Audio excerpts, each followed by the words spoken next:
Hey, my name is Mark Romanak and I'm with Fishing 411. It's early fall and now is the perfect time to cure some salmon eggs that we're going to use later in the fall and later in the winter for things like steelhead and brown trout fishing.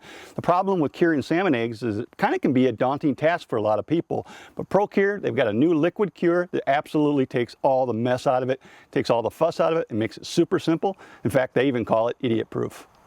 What I got here is a couple of skeins out of a coho, and what I'm going to do is I'm just going to take a scissors and I'm going to cut it in half, first of all, to make it a little bit more manageable. And then to open it up a little bit, I'm just going to kind of butterfly it a little bit here so that the cure can get into the eggs a little bit. Now once I've done that, I'm just going to lay them in these little containers I've got here. I got another one here that I'll butterfly real quick. Lay that open, put that one in there, same thing. And I'm leaving these in the skein because later when these are cured, I'm going to be able to use these on a bobber or for back bouncing if I want. So all I have to do is just open them up a little bit so that the cure can get in here. Lay them in there. One more.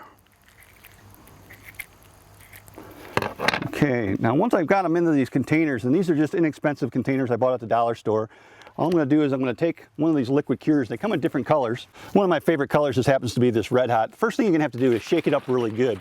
You have to mix the chemicals up in here really, really good.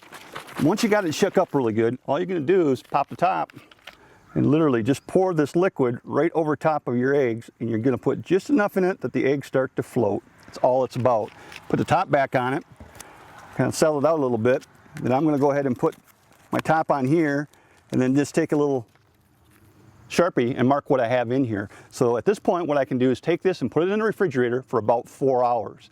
After about 4 hours, I'm going to flip it upside down, and that just basically lets the chemicals work themselves back through the eggs again for another 4 hours. After that, I'm going to take out the eggs, put them in a colander, and just let the extra juice pour off. And when they're kind of dry, I'm going to put them right back in the same container, put it back in the freezer, and when I need them in October or November or December, I'm going to have fresh eggs that are cured, perfect for fishing.